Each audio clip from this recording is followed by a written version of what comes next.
Astăzi vom explora mișcarea browniană a prețurilor. Probabil că ați auzit acest termen utilizat ca o metaforă pentru a descrie comportamentul aleatoriu și imprevizibil al piețelor financiare.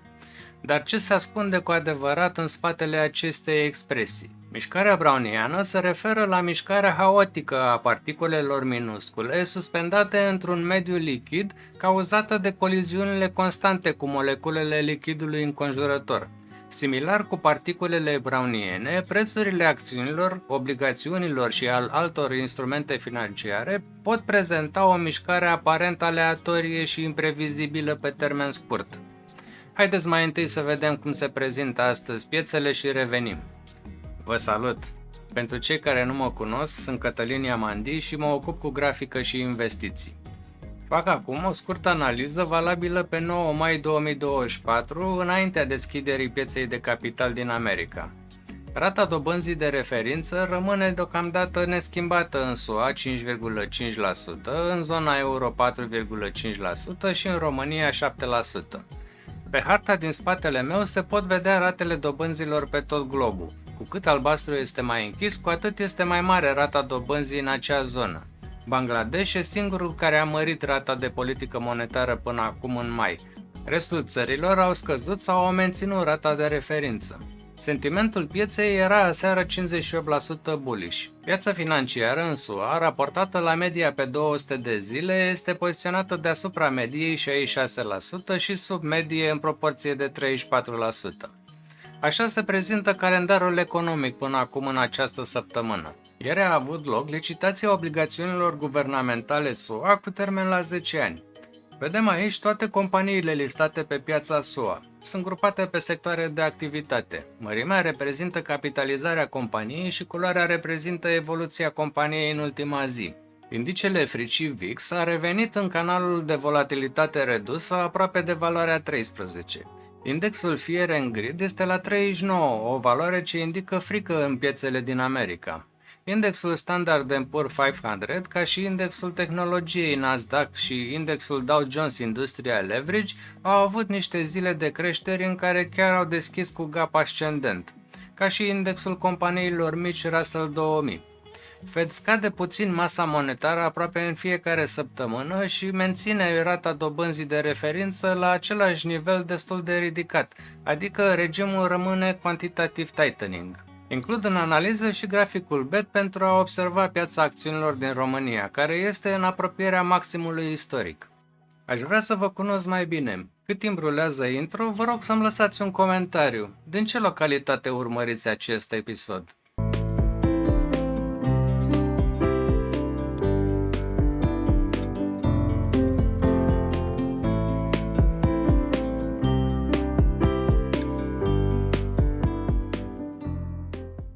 Haideți să revenim la subiectul de astăzi. Mișcarea browniană a fost observată pentru prima dată de botanistul Robert Brown în 1827 și a fost explicată ulterior de Albert Einstein în 1905 ca o consecință directă a mișcării moleculare. Mișcarea prețurilor activelor, aparent aleatorie și imprevizibilă pe termen scurt, este cauzată de factori microeconomici, cum ar fi performanța individuală a companiilor, rapoartele financiare, anunțurile corporative și altele. Pot fi factori macroeconomici ca inflația, creșterea economică, ratele dobânzilor, politica fiscală și monetară. De asemenea, o serie de factori geopolitici pot influența prețurile. E vorba despre instabilități politice, conflicte și alte evenimente majore. Sentimentul pieței este un alt factor important de luat în seamă. Psihologia investitorilor, tendințele speculative, panica sau euforie, toate influențează prețurile. Deși mișcarea browniană poate părea aleatorie, înțelegerea ei este esențială pentru investitori și participanți la piața financiară.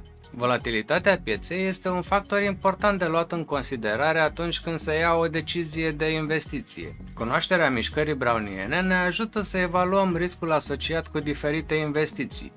Unii traderi profită de mișcarea browniană prin strategii de tranzacționare pe termen scurt care exploatează fluctuațiile prețurilor. E vorba despre day traderi și scalperi. Exploatarea mișcării browniene prin strategii de tranzacționare pe termen scurt poate fi o modalitate de a obține profituri. Totuși, este esențial să se înțeleagă riscurile semnificative implicate și să se utilizeze strategii de gestionare a riscului adecvate. Tranzacționarea pe termen scurt nu este potrivită pentru toți investitorii și nu o recomand. Diversificarea portofoliului prin investiții în diferite clase de active poate ajuta la reducerea riscului asociat cu mișcarea browniană. Este important de reținut că mișcarea browniană nu este un model perfect pentru a descrie comportamentul piețelor financiare. Există factori care pot influența prețurile pe termen lung, cum ar fi tendințele economice și schimbările structurale. De asemenea, mișcarea browniană nu ia în considerare factori iraționali din piață sau manipularea pieței. Dau acum 3 exemple de manipulare a pieței pentru a înțelege mai bine. Schema pump and dump implică promovarea agresivă a unui instrument financiar, de obicei o acțiune cu capitalizare mică, creând o cerere falsă și determinând o creștere rapidă a prețului.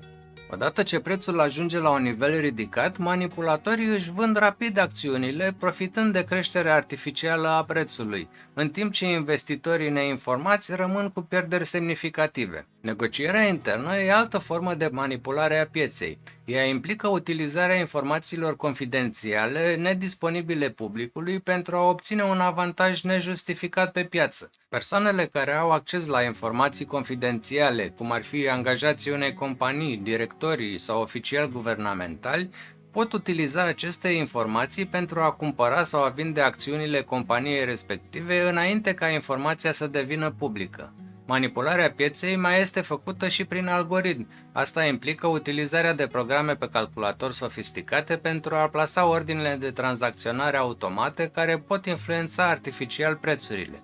Algoritmii pot fi programați să execute tranzacții cu viteză mare, creând o volatilitate artificială și afectând prețurile instrumentelor financiare. În concluzie, mișcarea browniană a prețurilor oferă o perspectivă valoroasă asupra comportamentului aleatoriu al piețelor financiare. Înțelegerea acestui concept este esențială pentru investitori și participanți la piață pentru a evalua riscul, a dezvolta strategii de tranzacționare eficiente și a lua decizii de investiție informate. Această prezentare este un rezumat concis și oferă direcții de studiu pentru cei care doresc să aprofundeze subiectele.